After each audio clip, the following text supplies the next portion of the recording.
Biochemical weapons in the near future bring about a catastrophe that renders the air unbreathable. The US president repeatedly states that his citizens come first in interviews, despite persistent allegations that scientists would be hidden in secret bunkers. The country's most influential and intelligent scientists are placed in cryogenic slumber in subterranean bunkers to wait until the air is no longer hazardous after this disaster eventually wipes off the majority of mankind. These bunkers are numerous, and 2 engineers who wake up for 2 hours once every 6 months maintain them. The engineers at this specific institution are Bauer and Cartwright, and Bauer always awakes first. He gets a little queasy, but he gets over it fast, unlike Cartwright, who due to his claustrophobia usually wakes up with nightmares. Before ultimately allowing him to exit his tank, a distinct design from the others, Bauer teases him for a time. Then both guys start doing maintenance duties, which includes signing on to the computer to alert other facilities that they are still operational. Even though there is no way for the bunkers to communicate with one another, Cartwright is happy to find that other bunkers are doing well as well. They also examine the air above the surface, but regrettably it remains poisonous. Pictures of their former lives are posted on a board in their room, and Bauer loves to tape the word "dead" to the faces of their pals to serve as a reminder of the outside world. Cartwright, however, despises this practice and always takes the tape off. Cartwright becomes concerned when he learns there has been seismic activity due to the possible harm it may have caused as the engineers keep checking the data on the computers. They agree that Cartwright will check on them since Bauer is frightened by the sleepers. Cartwright uses the opportunity to look at a photo he's concealed under a board while Bauer enters a hallway to make repairs. However, he quickly turns around when he hears Abby. Cartwright has this hallucination about the lady he loves, and he doesn't mind talking to her when he's by himself.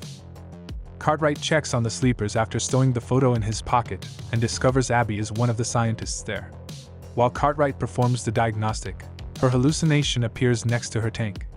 She demands that Cartwright inform Bauer about her, but Cartwright says he will wait until the appropriate moment. At that point, Bauer joins him and starts whining about the sleepers, believing it to be a waste of their time and life to watch over a man who is knowledgeable about reptiles. Cartwright has estimated that the scientists will continue to sleep for 20 more shifts since he genuinely believes they represent the future of civilization. After finishing their tasks, the pair spend their remaining time playing chess, watching old TV shows, and Bauer even goes on a date with Manuela in the restroom.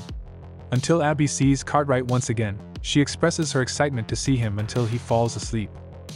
Even though he has entered the tank several times, Cartwright still gets anxious since it always makes his claustrophobia worse. Cartwright notices flames on Abby's body as she attempts to console him, at which point he understands his tank is on fire. He quickly calls Bauer, who emerges from the restroom with the extinguisher. Although the sleeping pod is now completely destroyed and Bauer has hurt his hand in the process, the fire was effectively put out. It becomes worse since the 2 hours are up at that point, which means the air supply and lights are turned off. The engineers study the instructions with the help of their torches and the little air that is still in the space. After learning that there is an emergency override, they go up the stairs to the appropriate chamber. The two hurriedly open the emergency air supply valve, then they go back to the office to wait for the backup air to reach them. They converse about their lives as they wait, and Bauer reveals that he formerly had a wife and 3 girls, but that he had to lie to get the position due to the unique criteria. Cartwright claims that even though he doesn't have a family, he understands since Bauer had to see how the government trapped him in the bunker while leaving his family outside to perish under false pretenses. The clock then reads them 2 more hours when the electricity finally returns and the air supply is restored. Even though the instruction states that spare pods exist, the engineers search the warehouse for one but are unable to locate any. Cartwright examines the bunker layout, which has a number of codes he doesn't understand, after realizing that this could not be the only storage. Additionally, there is a chamber called long-term storage that is shut up and normally not covered, but Cartwright thinks the spares are there. The group breaks the barrier and proceeds down a hallway they have never seen before, eventually coming to a door.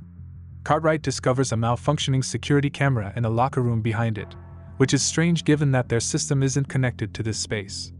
It's most likely a holdover from the period that this location served as a military installation, according to Bauer. Cartwright encounters Abby again while looking around farther within. She helps him discover the box where the extra pod is by guiding him there. Cartwright's tank is promptly repaired, but he remains hesitant to go inside. As soon as Bauer lies down to try it out, He realizes there must be a leak since the air within is growing thinner. Bauer is immediately sucked down by the chamber while Cartwright checks the pump, smothering him until he stops writhing in agony.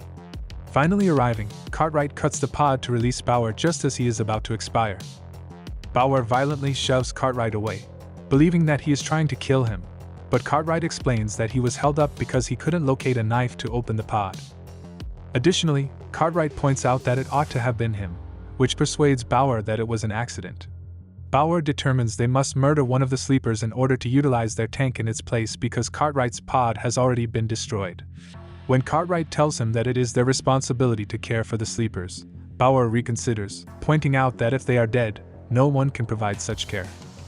Abby arrives and urges Cartwright not to do the euthanasia while stating that it is as easy as ABC. Cartwright is preparing to inject the patient with morphine for the procedure. Cartwright says he can't kill someone after having an idea, and Bauer instantly starts to argue that this is about survival. Then Bauer starts beating him, but Cartwright pushes him away and tells him to give his idea a chance while threatening to inject him.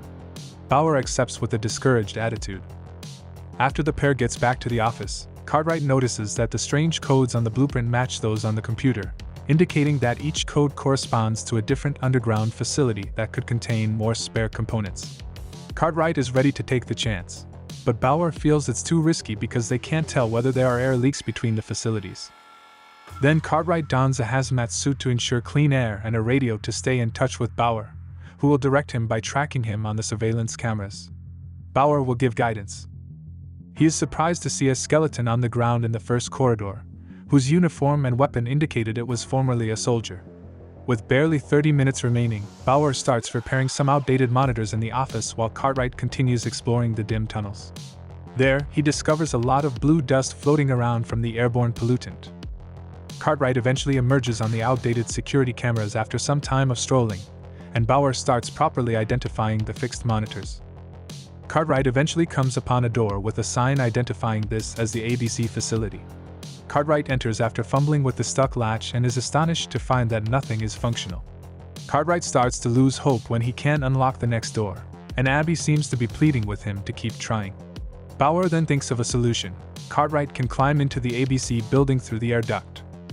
Cartwright instantly has claustrophobia, but he suppresses it out of concern for his safety. He is mortified to find that there are several dead in this area as well and that he must crawl over them as he advances down the duct. Bauer loses touch with Cartwright as he descends farther down the duct, so he chooses to use some instruments to strengthen the signal. But when he goes to get his toolbox, he finds that Cartwright could have been lying because his knife was already inside. He double-checks the surveillance tape just to be sure and is horrified to see that Cartwright was idly standing close to the tank when he choked. After arriving to the ABC facility, Cartwright's radio starts to function once more.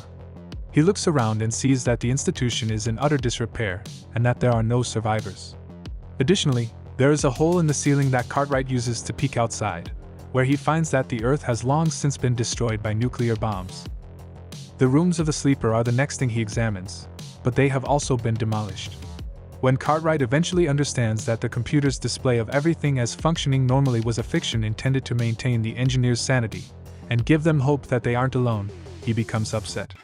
Bauer remarks that they can no longer trust anyone and reapplies the dead tape to the board.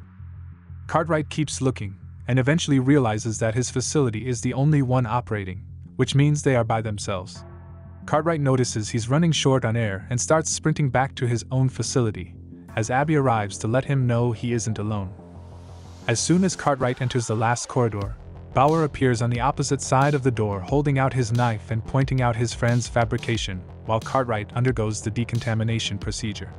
Cartwright asserts that he can explain, but suddenly Bauer declares that he stole the soldier's gun and that Cartwright is a threat to him and the sleepers, thus he must be killed. Cartwright rushes back inside the ABC facility out of desperation and fear, but he is having problems running since the air is running out. When Abby arrives, she instructs him to return to the air duct since there is another route he may follow. Through the radio, Bauer chastises Cartwright for his treachery and warns him that if he doesn't return soon, he will shortly pass away. Cartwright simply ignores him and continues on his journey until he discovers a route that leads him back to his own facility, where he swiftly takes off his suit to breathe normally once again. Then, when he makes an attempt to go back to the office, Bauer unexpectedly spots him and starts shooting. Fortunately, the bullet misses the shadows, and Cartwright returns to cover behind the door. Because Bauer is worried that Cartwright may assassinate him while he is sleeping, he ignores Cartwright's appeals and his reminders that they are the only survivors. Bauer uses his radio to try to locate Cartwright using his own communicator. But when he follows the echo, he finds that Cartwright had left his radio and flashlight behind to deceive him. Cartwright rushes to the hospital to obtain some morphine in the meanwhile, locking the door behind him. He's not sure if he should murder a close friend, but Abby persuades him that if he doesn't, Bauer would kill him first and their future as a couple is lost. When Cartwright returns after preparing the injection, Bauer has already opened the door and entered. He makes meticulous attempts to move covertly, but is caught off guard by a shot to the shoulder. As Cartwright offers Bauer his secret photograph, Bauer draws closer as he struggles with having to kill a guy he considered family. Cartwright attempts to explain that he did it to protect his beloved. After that, he begins speaking to Abby, which enrages Bauer since it sounds insane. Cartwright makes use of this decoy to leap on Bauer, forcing him to drop the pistol, but misses and flees into the sleeping chamber. When Bauer retrieves his rifle again, he notices that something in the photo on the floor appears familiar. He runs to the sleeping people and discovers that Cartwright has been lying more than he initially believed. Abby is Cartwright's wife, and that is the sole explanation for his concern for the sleepers, it turns out. Furious, Bauer threatens to murder Abby to get his buddy to come out, but Cartwright catches him off guard by sneaking up behind him and giving him a morphine shot on the shoulder. Cartwright resists Bauer's attempt to shoot him, and the morphine takes effect, causing Bauer to collapse to the ground in agony. Cartwright wants to assist him, but Bauer tells him that there isn't much time left, and that he should get some rest in order to continue caring for his daughter. Cartwright returns to the workplace and falls asleep in Bauer's room just before the timer approaches 0. Cartwright sees an illusion of Bauer using the chess set just before passing out. After a protracted period of cryosleep, the sleepers ultimately emerge from their condition and start to assess the situation of the world. Cartwright is now an elderly guy, as Abby finds while looking for him, but she still gives him a hug.